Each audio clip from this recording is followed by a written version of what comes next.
there is a phenomenon with any big events like this where it goes from that stark, just raw thing that's happening, and people are just walking around, in shock, and then the circus comes to town.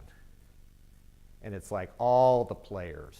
And I saw that with Thurston. I remember coming around off of Main Street and turning in there, and as far as the eye could see, the satellite trucks are all lined up. And that can get PTSD going in me as much as anything. It's like, that's a sight you don't want to see in your town. I'm just going to say it. And you know that it's bad when that happens. And there was a big message that, Obama was using this for political purposes, which further made it important to be, if we were going to get any photos of our own, which you could question the value of that, but if we could get the opportunity to be in with Obama, we weren't going to see him in public, generally speaking, because he took a really low profile. I think his staff was aware that there was criticism about him taking advantage of this from a political point of view, and so he made it a very private thing, which I think was a good call. But still, you want pictures of, the president in that situation. And so Andy was embedded, and then I was working the streets.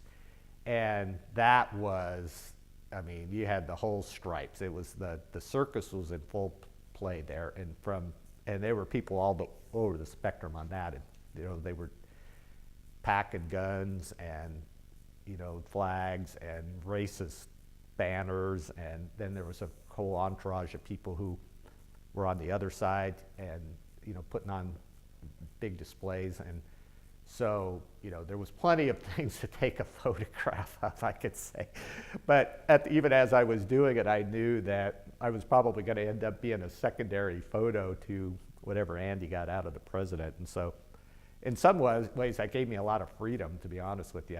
I just felt like I just sort of treated it like a photographer's Disneyland in terms of all these interesting possibilities out there for photos, and tried not to, be mindful of, if something went totally haywire here, which it was in the back of my mind possible. At one point, there was this one guy that dressed up in motorcycle Harley Davidson stuff. If you were just going to judge a book by its cover, you would think the guy was like, another gun, supporter or whatever.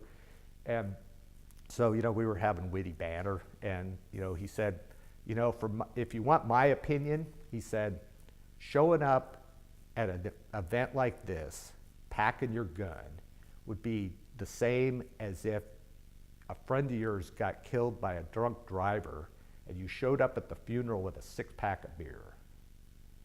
And I just was thinking, that is exactly right. The guy was dead on, and it came from a source that, I wasn't prepared to hear it, from. And he said, and I'm a guy that, he said, I've got guns, and if you come to my house, you're going to get the dragon, was what he said.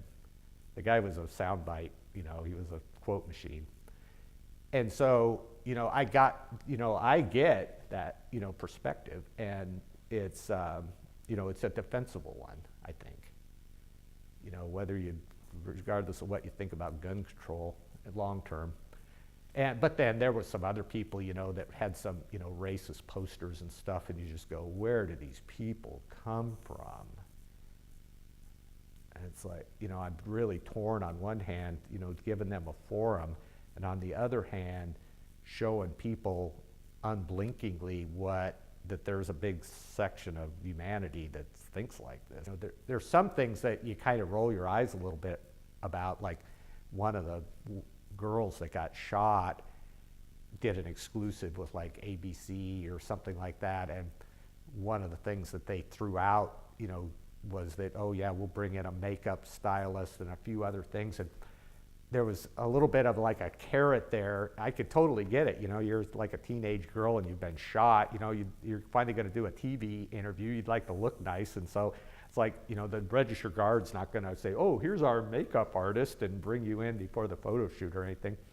And so, I kind of, like I say, I kind of roll my eyes, but, and then, Ian brought it up as a reporter, I think, you know, he had a different perspective than I did, that there were many people that they contacted who said, oh, you know, I already told my story to CNN, or I told it to ABC or whatever, and I don't want to, you know, they don't want to go through the emotional trauma of telling the whole thing over again. So, and from there, it's like, hey, I talk to the media. You know, they don't get that, you know, the Register Guard wants its exclusive and the News Review wants its exclusive, and, you know, the facts are out there, you can go quote them, so, you know, that part's, you know, I get the frustration, but I think that's sort of what the world we're living in now a little bit as journalists, that, you know, if you don't get there first, you know, you don't get anything. You know, it's like you know, you're going to get completely shut out. And we don't have the kind of power that a New York Times or an ABC Good Morning America is going to have in terms of, you know, luring someone who might want to, you know, have that, you know, kind of exposure, if you will. It's just, it's natural human, you know, condition to sort of acknowledge what is a known thing. And so I think that's probably the biggest message that I try to convey to people when I'm trying to cover a story like this, is that I understand what you're going through. I share your horror in what happened here. I totally get it. I feel like I owe them being transparent like that. I'm not standing there, you know, some objective journalist, oh, let's keep it to the facts, ma'am, kind of approach to this. And maybe as a photographer, I can get away with that a little more than I would if I was a reporter.